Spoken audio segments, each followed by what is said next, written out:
ভারতবর্ষ মানে উনি জন্মস্থান নয়, হয়তো উনি ইন্নুসের করে জন্ম। আমাদের দুজনের হাতেই অস্ত্র আছে। খালপাড়ের খালাকে একদম পেছনে লাথি মেরে আমরা ওপার বাংলায় পাঠাবো। জঙ্গিদের ফান্ডিং আসবে, আর এই যে জঙ্গি কার্যকলাপগুলো উনি যে করছে এখানে ওনার খালার সাথে, ওনার আপার সাথে। বাংলাদেশ যেমন নিস্তার পেতে চলেছে, এক প্রকার বলতে গেলে নিস্তার পেয়েই গেছে, এইবার পশ্চিম বাংলা নিস্তার পাবে, বিজেপি আসবে, আমরা এবার বাংলা জিতবো। আমি মা হয়ে বরাবর তোমাদের মাধ্যমে একটাই অনুরোধ করে আসি, নিজের সন্তানের মুখের দিকে আর ভবিষ্যৎটার দিকে তাকান।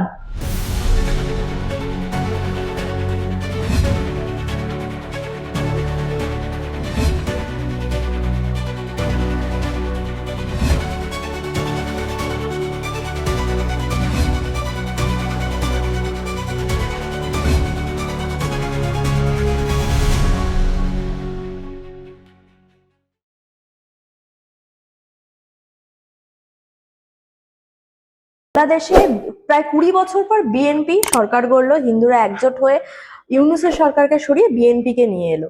কি মনে হয় পশ্চিমবঙ্গেও কি এরকম পরিবর্তন আমরা আগামী দিনে দেখতে পাবো? দেখো, বাংলাদেশে জামাত ইজুগাল টু আমাদের পশ্চিমবঙ্গে হচ্ছে এই আঞ্চলিক তৃণমূল দলটা। ওরা বারে বারে যে ন্যারেটিভটা এর আগে তোমাদের মাধ্যমে প্রচুরবার বলেছি, ওরা যে ওদের কাছে কিন্তু কিচ্ছু নেই, জাস্ট ওই একটা হিন্দু মুসলিমকে লড়িয়ে দাও।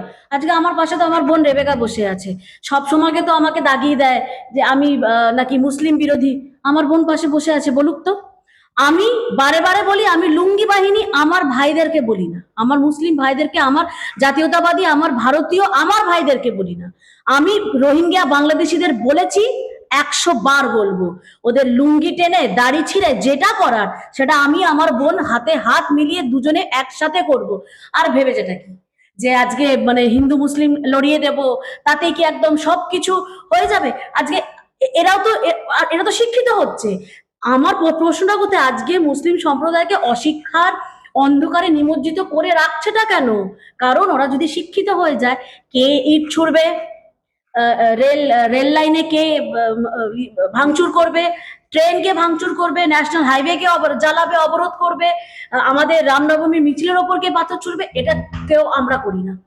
আমাদের ভারতীয় কোনো মুসলিম ভাই বোন এই জিনিসটা করে না। এইটাকে শুধু এই রোহিঙ্গা আর বাংলাদেশির গুলোকে পুষে এই কি করে এটাকে অশান্ত করা যায় আমার ভারতবর্ষকে, আমার পশ্চিমবঙ্গকে, এই ফন্দি ফিকির এটে আজকে এই ডাইনি বুড়ি আজকে পশ্চিমবঙ্গটাকে শেষ করে দিয়েছে। বাংলাদেশ যেমন নিস্তার পেতে চলেছে, এক প্রকার বলতে গেলে নিস্তার পেয়েই গেছে, এইবার পশ্চিম বাংলা নিস্তার পাবে, বিজেপি আসবে, আমরা এবার বাংলা জিতবো। তখন কিন্তু আর রেবেকা দিনটার মধ্যে কোনো পার্থক্য থাকবে না। আমরা এক ছিলাম, আজও এক আছি। ও মধ্যিখানে ডাইনি বুড়ি 14-15 বছরে যে জিনিসটা করার চেষ্টা করলো, ও খুব সূক্ষ্মভাবে ভেবেছিল যে আমি এটাকে পশ্চিম বাংলাদেশ বানিয়ে ফেলবো, বানিয়ে ফেলে আমি হিন্দু মুসলিম একটা বিশাল দাঙ্গা লাগিয়ে আমি আমার কার্যসিদ্ধিটা করে বেরিয়ে চলে যাব সেগুড়ে বালি। সেটা আর হবে না। আজকে আমার শিক্ষিত, আমি বরাবরই বলি, রাষ্ট্রবাদী শিক্ষিত দেশভক্ত মুসলিম ভাই বোনেরা আজকে আছে বলেই না ওর কিন্তু এই ফন্দি ফিকির, ওর এই মানসিক ইচ্ছাটা আজকে ও মানে ফলপ্রদ করতে পারেনি। আর আমরা আছি বলে, আমি রেবেকা যতদিন আছি সেটা ও পারবেও না, ওই ডাইনি বুড়ি। শাসক দল থেকে বারবার বলা হয় যে মাদ্রাসা বা সংখ্যালঘু সম্প্রদায় যারা রয়েছে আমাদের এখানে, তাদের জন্য নাকি অনেক উন্নয়ন করেছেন দিদি। আপনার মনে হয় সত্যি সেটা করেছে? মমতা বন্দ্যোপাধ্যায় একটাই উন্নয়ন করেছে, এর ডোটে নামাজ পড়ে মাথায় কাপড় দিয়ে, মানে ঘুমটা দেন, ঘুমটা মতো খন্টা ইফতার পার্টিতে ইফতার, মুসলিমের কিচ্ছু উন্নয়ন করেনি। আর হ্যাঁ, উন্নয়ন করে কোনটা, মানে মাথায় কাপড় দিয়ে আমরা তো দেখলাম দুর্গাপুজোয় ফুল ছুটছে। আরে আমি আমার ধর্মকে যদি না ভালোবাসি, তাহলে অপর ধর্মকে কি করে ভালোবাসবো? আমি তৃণমূলের বন্ধুদের কাছে বা মাননীয় মমতা বন্দ্যোপাধ্যায়কে একটাই প্রশ্ন, মমতা বন্দ্যোপাধ্যায় ওনার ভালো করে যদি এসআইআরটা যদি খুঁটিয়ে দেখা যায়, মমতা বন্দ্যোপাধ্যায় হয়তো ভারতবর্ষ মানে উনি জন্মস্থান নয়, হয়তো উনি ইন্নুসের করে জন্ম। তাই মমতা বন্দ্যোপাধ্যায় ইন্নুসের মতন একদম পুরো পুরো ভারতবর্ষটা করতে চলেছে। কারণ আমি রেবেকা মোল্লা বলতে চাই, আমি তো একজন ভারতের নাগরিক, আমি একজন ভারতবাসী, আমি একজন ভারতের নাগরিক, এবং আমার মাতা একজন ভারত মাতার সন্তান, আমি ভারত মাতার সন্তান। কিন্তু মমতা বন্দ্যোপাধ্যায় যদি হিন্দু মুসলিমের রাজনীতি করে, তাহলে এটা ভুল। যদি মমতা বন্দ্যোপাধ্যায় যদি মুসলিম যদি ভালোবাসে, তাহলে আনিস খানকে ছাদ থেকে ফেলে দিল কেন? তাহলে কালিয়াগঞ্জের তাবান্নাকে বোমের আগায় আজকে তাকে দুনিয়া থেকে চলে যেতে হলো কেন? তাহলে ঢোলা আবু সিদ্দিক হালদারকে তাকে কর্মস্থান থেকে লাশ তুলতে হলো কেন? কারণ মমতা বন্দ্যোপাধ্যায় যদি ইসলাম দরদি যদি হতো তাহলে এবেকা মোল্লা 28 দিন জেল খাটলো কেন?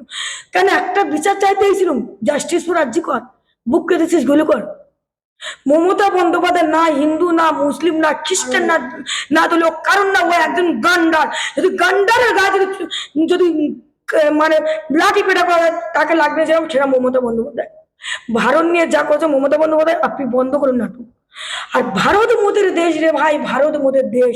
আর এই দেশেতে মনের সুখে থাকবো মোরা বেশ, দেশের বাতায় দেশের আলো, আমরা সবাই বাসবো বালা, দেশের মাটি করবো মোদের সকল দুঃখে শেষ।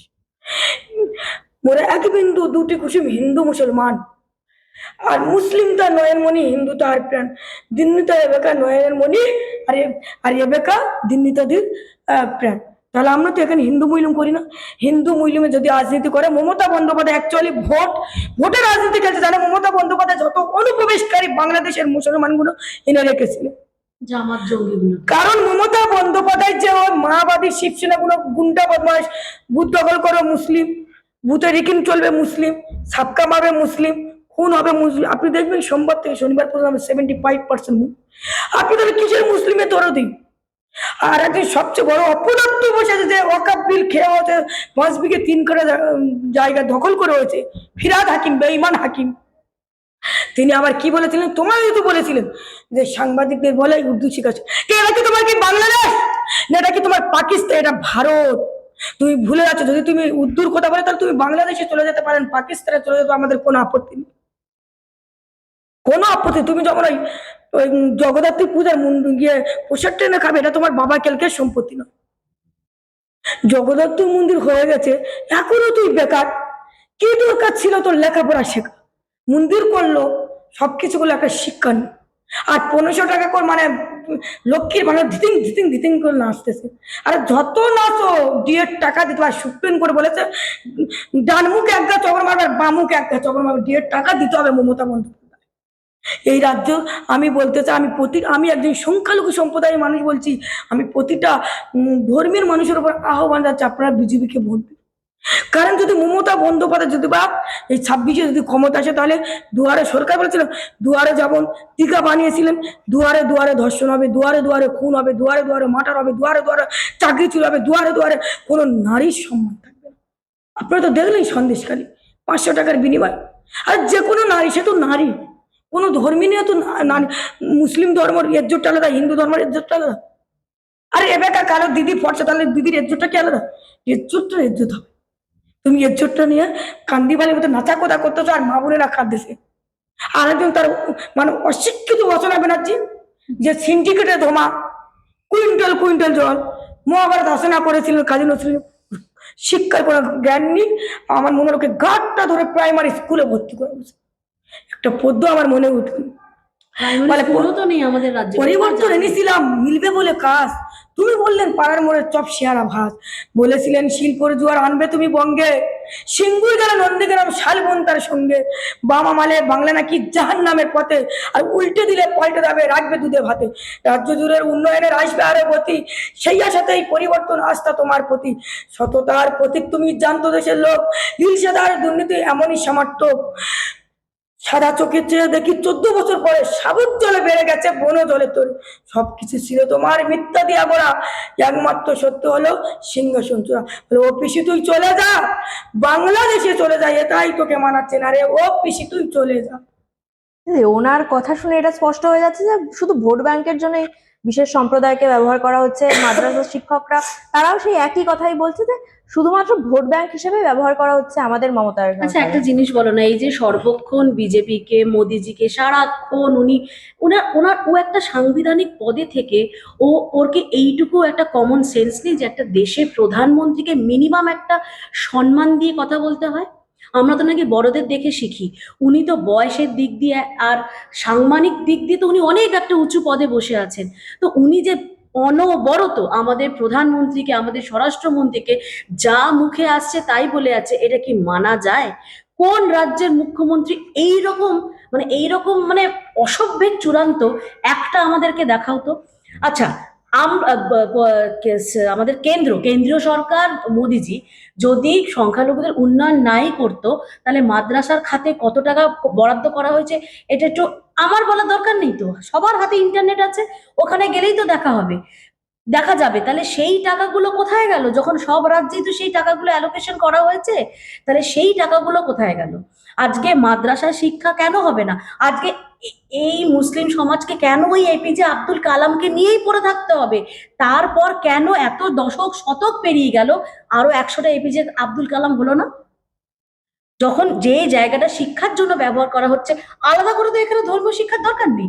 আমাদের প্রাথমিক স্কুলগুলোর মানে জরাজীর্ণ অবস্থা। আমি নিজে বাংলা মিডিয়ামে পড়ামি, আজকে তাও তো শহর বা শহরতলির স্কুলগুলো তাও মোটামুটি পদস্থ আছে, কিন্তু প্রত্যন্ত গ্রামে যাও, মানে প্রাথমিক স্কুল মানে আমাদের চোখ দিয়ে জল বেরিয়ে যাচ্ছে যে টিচারের মানে স্টুডেন্টের অভাবে একটা টিচার হয়তো 40 জনকে পড়াচ্ছে, আস্তে আস্তে ধুঁকতে ধুঁকতে সব শেষ। তো একটা সমাজকে শেষ করার জন্য কিচ্ছু লাগে না, শুধু তার শিক্ষার মূলে আঘাত করো। আজকে যে জিনিসটা এই আঞ্চলিক দলটা করেছে, আর সর্বক্ষণ যে কেন্দ্রীয় সরকারকে বলে যায়, কেন্দ্রীয় সরকার তো বলেছে হিসাব দাও না, লজ্জা করে না? সংসদে দাঁড়িয়ে নির্মলা সীতারমন তো পুরো বলে দিল যে আপনি যে কান্নাকাটি করছেন, আজকে মোদিজি সংখ্যালঘুদের কথা যদি নাই ভাবতো, তাহলে তো আজকে আমার বোন তো পাশে বসে আছে। 3 তলাক কতটা স্বস্তির জিনিস বলতো? একটা আমি মেয়ে হয়ে তো বুঝি, যে কোনো, আজকে আমরা সবাই মেয়ে। ও এক্ষুনি বললো না যে মেয়েদের কোনো ধর্ম জাত বর্ণ হয় না, ওর কষ্টটাও যেটা ও সন্তান প্রসব করতে যতটা যন্ত্রণা পাবে, আমিও ততটাই পাবো। আজকে সেই জায়গায় একটা 3 তালাক থেকে আমার বোনেদেরকে মুক্তি দিয়ে আজকে কতটা তারাও সেই মানে খুশ। আজকে আমি আমি জানি আমি আজকে বিবাহিত, হঠাৎ করে বাড়ি থেকে আমার স্বামীর সাথে একটা ঝগড়া হলো, সে নাকি 3 বার তালাক তালাক বলে দিল, ব্যাস সম্পর্ক শেষ। সে কোথায় যাবে তার সন্তানদের নিয়ে, বাচ্চাদের নিয়ে? ওই সেই সব নিয়ে তো কেউ কোনোদিন আগে ভাবিনি, আওয়াজটা অব্দি তোলেননি। উনি নাকি নিজেকে মমতাময়ী মা মনে করে। আরে মায়ের অ্যাঙ্গেল থেকে দেখলে তো আগে আমি নিজের সন্তানের কষ্টটা দেখবো। আমার তো মহিলা নারী শরীর, তো নারী শরীরে আমার যে কষ্টটা হয়, তো সেটা আমি এটা অপর নারীর ক্ষেত্রে আমি সেই অনুভবটা আমার হবে না? তো ওনার তো কোনোদিনই কোনো কিছু হয়নি, কারণ না উনি নারী, না উনি পুরুষ, উনি মানুষের পর্যায়ে পড়ে না। ও হচ্ছে ডাইনি, পিওর ডাইনি। কারণ ডাইনি না হলে এইরকম কোনো কোনো এইরকম গিলে খাবার মতো ক্ষমতা ভগবান মানে মানে ভগবান তো এখানে আনবো না, মানে শয়তান যে ওকে একটা যে শয়তানিক ক্ষমতা দিয়েছে, সেটা শয়তান ছাড়া সম্ভব না। মানে ডাইনিও বলে না, একটা ঘর ছাড়ে, ও নিজের ঘরটাকে একদম গ্রাস করে শেষ করে দিল। আজকে না একটা মাদ্রাসার খতিয়ান দিতে পারবে, কোনো রকম ইয়ে দেখাতে পারবে না, অডিট রিপোর্ট দেখাতে পারবে না। তারপর তো চলে আসি সর্বক্ষণ কেন্দ্রীয় সরকারকে দোষা, সেগুলো সব এখন সেগুলো বালি হয়ে গেছে। আজকে রেবেকার মতো আমার বোনেরা পড়াশোনা শিখছে, ওরাও আমরা চাই কেন মাদ্রাসায় পড়বে? আজকে রেবেকার মধ্যে ক্ষমতা আছে, ও ডাক্তার হতে পারে, ও ইঞ্জিনিয়ার হতে পারে, ও গায়িকা হতে পারে, ও ভালো নৃত্যশিল্পী হতে পারে, ও চিত্রশিল্পী হতে পারে। তো সুযোগটা ওদেরকে দাও। আর না, তুমি সেই জায়গায় কি করছো, তুমি একটা ওই জামাতদের মতো ফতোয়া দিচ্ছ যে বাবা 8টার পর তুমি বেরোবে কেন? 8টার পর বেরোবে কেন? 8টার পর বেরো, তারা তো একটু ছোট করে রেপ হতেই পারে, তখন বলবে না তুমি বেরিয়েছো তোমার দোষ? এই তো একটা, আজকে আমরা নারী মুখ্যমন্ত্রী পেয়ে নেচেছিলাম, আমরা সত্যি নেচেছিলাম যে একটা মহিলাই তো একটা মহিলাকে বুঝবে।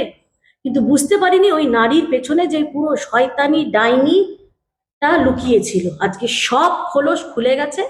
আজকে আমরা, আজকে আমি রেবেকা মিলেই ঠিক করব পশ্চিমবঙ্গ কোন দিকে যাবে। এটা আমাদের পশ্চিমবঙ্গ, ভারতবর্ষের অঙ্গরাজ্য পশ্চিমবঙ্গ। কারুর হাতে যেতে দেব না, কোনো সমস্যা নেই, কারণ আমাদের দুজনের হাতেই অস্ত্র আছে। যারা দেশদ্রোহিতার কাজকর্ম করবে, আমরা দুজনের হাতে হাত মিলিয়ে আমরা ঠিক বুঝে নেব। আমাদেরটা আমাদের পুণ্যভূমি, মাতৃভূমি, জন্মভূমি, আমার কর্মভূমি তো এটা। তো কাউকে দায়িত্ব নিতে হবে না, আমরা দুজনে বুঝে নেব। এই যে আমাদের রাজ্যে কর্মসংস্থান নেই, অথচ মমতা ব্যানার্জি যখন বাজেট ঘোষণা করলো তিনি বললেন যে 21 থেকে 40 বছর বয়সী যে যুবক যুবতীরা রয়েছে, মাধ্যমিক পাশ করেছে, 1,500 টাকা করে মাসে মাসে দেওয়া হবে। তাহলে 5 বছর দেওয়া হবে, সেটা 5 বছর পর তারা কি করবে তাহলে? আচ্ছা, ওনার ওনার এটা বলার পর ওনার এক কোথাকার একটা মন্ত্রী আবার বলল না যে কি বলে ওই পাউচের ব্যবস্থা তো করেই দিয়েছে, সস্তার পাউচ বানিয়ে দিয়েছে, খরচা কমিয়ে দিয়েছে। তারপর আবার কি করলো, এই তো গুটখা খাবার জন্য নাকি এই 1,500 টাকাটা ধার্য করা হয়েছে। মানে এদের মানটা চিন্তা করো, মুখ দিয়ে এইটা বেরোলো না যে তোমরা এই টাকাটা দিয়ে বই খাতা কিনতে পারবে, বা একটা টিউশনি ফিস, বাবা মার ওপর তো অনেক চাপ পড়ে। আজকে আমি তুমি মধ্যবিত্ত, আমরা বুঝি যে একটা সংসার চালাতে আজকে আমাদের নাভিশ্বাস উঠে যাচ্ছে, কারণ আমার তোমার খাটের তলায়, আলমারির তলায়, সিঁড়ির তলায় তো ট্রাঙ্ক ট্রাঙ্ক ভর্তি টাকা নেই। তো এই কথাটা কিন্তু ওই মন্ত্রীটার মুখ দিয়ে বেরোলো না। এরা নাকি রাজ্যের মন্ত্রী হয়ে বসে আছে, ওই একটা কথাই নাকি মুখ থেকে বেরোলো, দিদি নাকি গুটখা খাওয়ার জন্য টাকা দিয়েছে। তো কোথায় সেই কাংলা পক্ষের গর্ত কোথায়? গর্ত মুখ নিয়ে কোন গর্তে ঢুকে আছে এখন? সেই গুটখার প্রসঙ্গে এলো। তার মধ্যে এদের এদের মানসিকতাটা চিন্তা করো। এরা, আমরা দুদিন আগে কি দেখলাম, যে উচ্চ মাধ্যমিক পরীক্ষা শুরু হতেই একটা বাচ্চা ছেলে, ও পড়াশোনা মানে পরীক্ষার জন্য যাচ্ছিল পরীক্ষা দিতে, তাকে মেরে জলে ফেলে দেওয়া হলো। কি অপরাধে? না তার বাবা নাকি বিজেপি করে। আজকে পশ্চিমবঙ্গকে তো জলে ফেলেই দিয়েছে, পুরো রাজ্যটাকে সারে সর্বনাশ করে। আজকে যেইটুকু আমাদের ভবিষ্যৎ প্রজন্ম ধুঁকছে, ধুকে ধুকে নিজের পায়ে দাঁড়ানোর চেষ্টা করছে, সেটাকেও পায়ের তলায় পিষে মেরে ফেলার চেষ্টা করছে।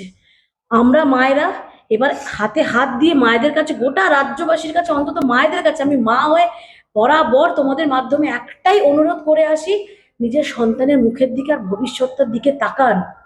500 টাকায় কিচ্ছু হবে না। আজকে মানে যখন আমার এই শরীরটা যখন লাশেও পরিণত হয়ে যাবে না, ওইটাকেও আমাদের দাহ সংস্কার করার জন্য 500 টাকা থেকে অনেক বেশি খরচা। ওই 500-2,000 টাকায় না ভুলে কি করে নিজের কোলের সন্তানকে নিজের কোলে রাখা যায়। পরিযায়ী শ্রমিক যাতে আমার সন্তান না হয়, সে আমার ঘরে থেকে, আমার কোলে থেকে, সে দুধে ভাতে থাকুক সন্তান আমার, আমার রাজ্যে থেকে কাজকর্ম করে ভবিষ্যৎটা কি করে গোছানো যান, তার জন্য আপনারা আসুন। আর লক্ষ্মী ভান্ডার 100 বার নেবে, কেন নেবে না? কারো বাপের টাকা না এটা।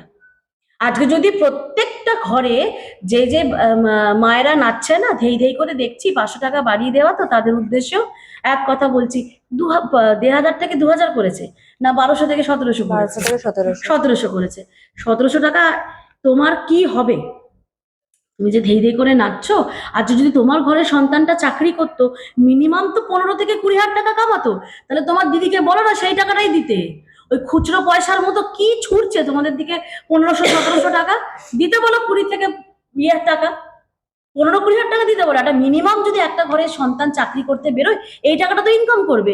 তাহলে তোমাদের কোথায় এখানেও বোকা বানাচ্ছে। আর এই টাকাটা কারুর বাপের টাকা না, তোমার আমার ওর সবার পাবার অধিকার আছে। হ্যাঁ, আমরা ভাবি কি, কালকে উঠে তো আমার ঘরে কি রান্না করব সেই চিন্তা করতে হচ্ছে না, সেই জন্য আমরা ওই লাইনে দাঁড়াইনি। তার জায়গায় যদি আমার কোনো একটা বোন সেটাতে উপকৃত হয়, হোক। কারোর এটা বাপের টাকা না।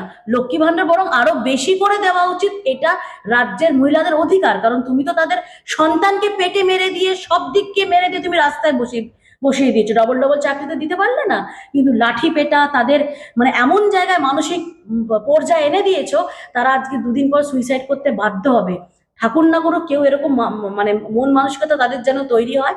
কারণ এর আগেও দেখেছি, তোমাদের মাধ্যমে প্রচুরবার বলেছি, হেরো না, মরার আগে আমরা মরবো না। আর আমরা মরবো কেন? আমরা মরবো না, আমরা এই ডাইনি বুড়িকে উৎখাত করে ফেলবো। পশ্চিমবঙ্গ আমাদের, শ্যামাপ্রসাদ মুখার্জি আমাদের জন্য পশ্চিমবঙ্গকে রেখে গেছিলেন। ওনার স্বপ্ন, ওনার শস্য শ্যামলা, আমার নেতাজির পশ্চিমবঙ্গ, আমার সুভাষচন্দ্রের পশ্চিমবঙ্গ, আমার প্রত্যেকটা যত বড় বড় মনীষী, যত বড় বড় আমাদের স্বাধীনতা সংগ্রামীদের স্বপ্ন বিফলে হতে দেব না। আমরা যখন আছি, আমরা আমাদের পশ্চিমবঙ্গকে বুঝে নেব, এবং আবারও শস্য শ্যামলা পশ্চিমবঙ্গ উঠে আসবে, শুধু আর সময়ের অপেক্ষা। একটু অন্য প্রসঙ্গে আসি। লোকসভায় বাজেট চলছিল, সেখানে দেখা গেল যখন নির্মলা সীতারামন তিনি বাংলার একাধিক কথা বলছেন যে বাংলাতে দিল্লির তুলনায় পেট্রোলের দাম বেশি, বাংলায় বুম হয়, আইন মানা হয় না, কল্যাণ বন্দ্যোপাধ্যায় বলছেন তিনি নাকি মমতা বন্দ্যোপাধ্যায়কে ঈর্ষা করেন, তাই এমন কথা বলছেন।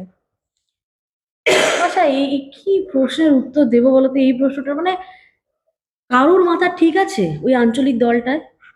মানে হয় না, একটা ওই বলে না, 60-এর পর মানুষের, 70-এর পর ভীমরতি ধরে যায়, এদের মানে মোটামুটি 50-এর পরই সবার ভীমরতি ধরে গেছে, না হলে এরকম কথা বলতে পারে না। মানে নির্মলা সীতারামনের শিক্ষাগত যোগ্যতা কি? তার সে আবার ঈর্ষা করবে কাকে? সে নাকি ঈর্ষা করবে আমাদের খালপাড়ের খালাকে। মানে আর ওনার ঈর্ষা করারও উনি লোক খুঁজে পেলেন না সারা ভারতবর্ষে। আজকে যে রাজ্যের মুখ্যমন্ত্রীর, যার এইটুকু আহ, একটা আমাদের বেসিক জিনিসটা কি, একটা বেসিক জিনিস হয় আমরা রুটি কাপড়া আর মাকান হিন্দিতে যেটা বলে, যে খাদ্য, বাসস্থান আর স্বাস্থ্য। তো যার রাজ্যে এই তিনটে ব্যবস্থায় একদম কোলাপস করে গেছে, ভেঙে গেছে, সামান্য এইটুকু পরিষেবা রাজ্যবাসীকে দিতে পারে না। স্বাস্থ্যসাথী নিয়ে খুব লাফালাফি হয়েছিল না? এখন এমন একটা নার্সিংহোম তো ছেড়ে দাও, সরকারি জায়গায় দেখো তো স্বাস্থ্যসাথীর প্রপার সেখানে তুমি সেই কার্ডটা নিয়ে তুমি চিকিৎসা করে বাইরে বেরিয়ে আসতে পারবে? পারবে না। আচ্ছা, যারা নাকি এই স্বাস্থ্যসাথীর ব্র্যান্ড অ্যাম্বাসেডার, তো সেই ভাইপোকে তো দেখলাম না তার চোখের অপারেশন করতে স্বাস্থ্যসাথী কার্ড নিয়ে কোনো জেনারেল হাসপাতালে যেতে। কারণ ডায়মন্ড হারবারে ভালো, ডায়মন্ড হারবার তো নাকি মডেল শুনি, ডায়মন্ড হারবারে ভালো সুপার স্পেশালিটি হসপিটাল নেই? উনি তো ওখানকারই তো সাংসদ, তো ওনাকে লন্ডন কেন যেতে হয়? ও, ডায়মন্ড হারবারে মানুষরা খালি ওনাকে দুহাত তুলে ভোট দেবে, আর উনি সেই ভোটে উনি লন্ডন ঘুরতে যাবে? আরে উনি তো নাকি জনদরদি নেতা, উনি তো নাকি 200 টাকার প্যান্ট আর 150 টাকার শার্ট পরে যায়। তাহলে আমরাও তো দেখতে চাই যে একদম জেনারেল হাসপাতালে উনি বসে আছেন, নিজের পরিবারের চিকিৎসা করাচ্ছেন। অতএব আর মানুষ কিচ্ছু বলার নেই, প্রত্যেকটা জিনিসটা খোলা পাতার মতো, প্রত্যেকটা জিনিস এখন ওপেন হয়ে গেছে, ওপেন সিক্রেটের মতো। তো এই নোংরামো এই বছর, এই বছরই শেষ, আর কয়েকটা মাসের শুধু অপেক্ষা। কারণ মানে মানুষের নাবিশ্বাস, প্রত্যেকটা মানুষের নাবিশ্বাস উঠে গেছে। মানে হয়তো তাও 19 বা 21-এ বা 24-এ মানে যেইটুকু একটু মানুষের বলে না ইফ বাট কিন্তু, এবার সেইটুকুও নেই। এবার মানুষ তৈরি জাস্ট উপরে ফেলার জন্য, সবাই নিষ্পিস নিষ্পিস করছে, একটা সুযোগ খুঁজছে। এই সুযোগটা এবার ভগবান আমাদের তৈরি করে দিয়েছে, এইটাকে এবার ব্যবহার করতেই হবে। করে আজকে সার্বিক পশ্চিমবঙ্গের উন্নয়নের জন্য, আর যারা বলে না যে ডবল ডবল নাকি যেখানে সরকার চলছে সেখানকার সেখানে গিয়ে ঘুরে আসো, আরে ঘুরে আসতে যাবো কেন? পশ্চিমবঙ্গের প্রত্যেকটা যুব প্রজন্মই তো সেই রাজ্যে গিয়ে কর্মরত। তাহলে আমাদেরকে তো এখানে বলার আর বাকি রাখে না যে যদি ডবল ডবল সরকার হয়, ডবল ইঞ্জিন সরকার হয়, তাহলে আমরা কি বেনিফিট, কি ফেসিলিটি পেতে চলেছি। আজকে আহ, গুজরাট A1 সিটি হয়ে গেছে, ব্যাঙ্গালোর, পুনে, আর কি আছে? আর কত উদাহরণ দেব যে আজকে যে কটা বিজেপি শাসিত রাজ্যে, হ্যাঁ দেখো ভালো খারাপ মিলিয়ে হয়, কিন্তু খারাপটাই যে কিছু কিছু ব্যাপারে ওনাদের মূর্খপাত্ররা লাফ দিয়ে হাতরাস, উন্নাও, উত্তরপ্রদেশ যে চলে যায়, তো উত্তরপ্রদেশেও সত্যি কথা সেখানেও আমাদের থেকে জনসংখ্যা বেশি, ক্রাইম রেট অনেক বেশি ছিল। আজকে সেখান থেকে যোগীজি বুলডোজার বাবা সেই একদম সব মানে সমূলে শেষ করেছে। আজকে মানে যারা ক্রাইম করার আগেও না 10 বার ভাবে যে আমি এটা করব কি করব না, সেই জায়গায় যদি তারপরেও কিছু হয়ে থাকে, ওখানকার প্রশাসন কিন্তু এনকাউন্টার করতে 2 মিনিট ভাবে না। কারণ ওখানে তো কোনো চটিচাটার ব্যাপার নেই, বা ওখানে তো কোনো প্রেশার আসবে না। তো সেই জন্য আজকে উত্তরপ্রদেশের সাথে বা মধ্যপ্রদেশের সাথে বা বিহারের সাথে, আজকে বিহারকে আমরা জানতাম না সব থেকে নটোরিয়াস স্টেট, বিহারকে নিয়ে নাকি আগে আমরা খিল্লি করতাম, এই বিহারই সব থেকে IAS IPS আমাদেরকে দেয় আজকের ডেটে। তাহলে আজকে বিহারও শুধরে গেল। কিন্তু আজকে পশ্চিমবঙ্গকে দেখে সবাই, পশ্চিমবঙ্গ যেটা আগে বিশ্ব বরেণ্যে সম্মানিত হতো, আজকে সেই পশ্চিমবঙ্গের মানুষরা আজকে আমরা লজ্জায় মাথা নিচু করে যখন বাইরের রাজ্যে যাই, আমাদের আর মানে মুখ লোকানোর জায়গা থাকে না। আর আমাদের বাচ্চারা এখন যাচ্ছে তো সব চাকরির ক্ষেত্রে, তারা খিল্লির পাত্র হয়ে গেছে, কে রে দিদিকে বাঙ্গাল সে আয়া হে, মানে এইরকম খিল্লির পাত্র হয়ে গেছে। আজকে অন্তত নারীদের ওপর এই পশ্চিমবঙ্গে কি হচ্ছে, গোটা রাজ্য না গোটা বিশ্ব জুড়ে এখন সে খবর হয়ে গেছে। কারণ আরজি করটা শুধু পশ্চিমবঙ্গ তথা ভারতবর্ষের মধ্যে সীমাবদ্ধ ছিল না, আজকে আরজি করটা গোটা বিশ্ব সংসারে কিন্তু সাড়া ফেলেছিল। সেই জায়গায় আজকে অভয়ার মা কাঁদছে, তার পাশে গিয়ে আজ অব্দি ওই 10 লাখ টাকার চেকটা ইয়েকে দিয়ে পাঠিয়ে, টালা থানার ওসিকে দিয়ে পাঠিয়ে ভেবেছিল সব হয়ে যাবে, কারণ ওনার তো চেক রেডি থাকে। 10 লাখ টাকার চেক রেডি থাকে। রেপ হবে, রেট তো বাধাই আছে। ও আবার তার মধ্যেও আবার কারিকুরি আছে, যে একটু কম রেট হলে 1 লাখ, তার থেকে একটু বেশি রেপ হলে 2 লাখ, 5 লাখ, ম্যাক্সিমামটা 10। তো এই তো আমাদের পাওনা, এই তো আমাদের প্রাপ্তি মহিলা মুখ্যমন্ত্রী এনে 2011-তে। আজকে যারা এনেছে তারাও আজকে পস্তাচ্ছে।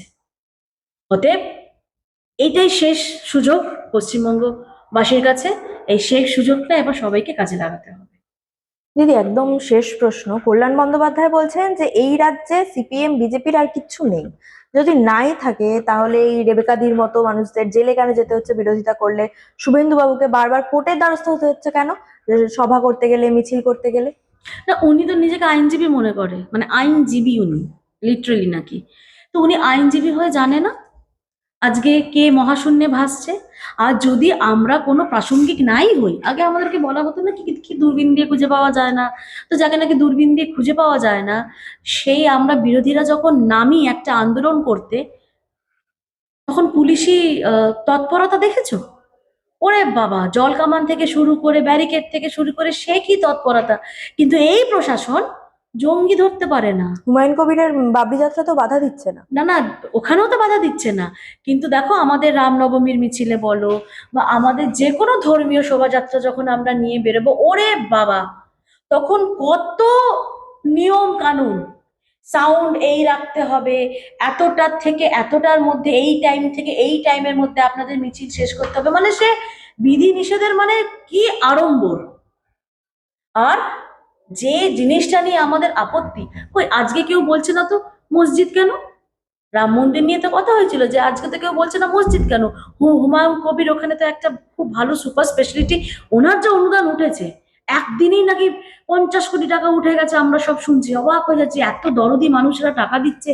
তো সেখানে তো আমার মনে হয় সবার আগে উনি যদি মুসলমান দরদি হন, ওনার ধর্মের প্রতি ওনার যদি সেই ভালোবাসা থাকতো, ওনার ধর্মের মানুষের প্রতি ওনার যদি সেই দরদটা থাকতো, আগে তো বলতাম একটা সুপার স্পেশালিটি হসপিটাল বানাতে। এই যে দৌড়ে ধাক্কা খেয়ে সব শিয়ালদায় নেমে মেডিকেল কলেজে যাচ্ছে, এনআরএসে যাচ্ছে, আরজি করে যাচ্ছে, এই কষ্টটা তো করতে হতো না। একটা সুপার স্পেশালিটি হাসপাতাল তো বানানোই যেতে পারতো, তারপরে নয় বানাতো। ও সেটা তখন মাথায় এলো না।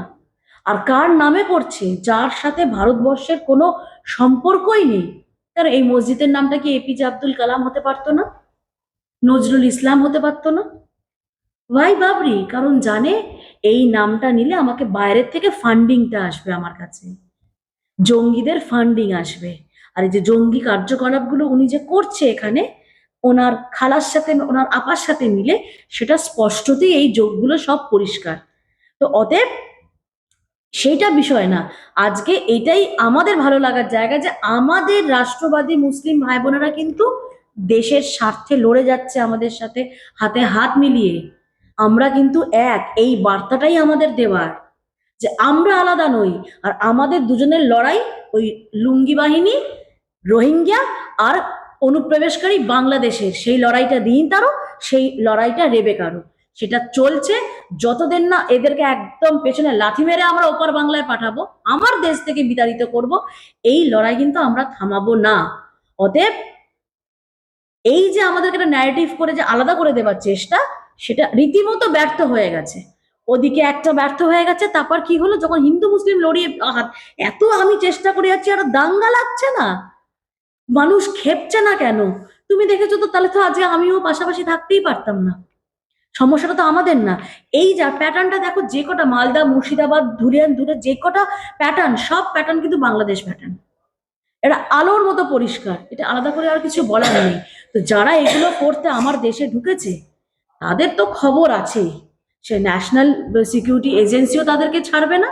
আর ভেতর থেকে আমরা আমরা মানে দেশাত্মবোধে যারা আমরা দেশের জন্য আমরা লড়াইয়ে নেমেছি, নিজেদেরকে নিমজ্জিত করেছি, আমরাও কিন্তু ছেড়ে কথা বলবো না। সেটা রেবেকাও বলবে না, সেটা দিনিতাও বলবে না। অসংখ্য ধন্যবাদ।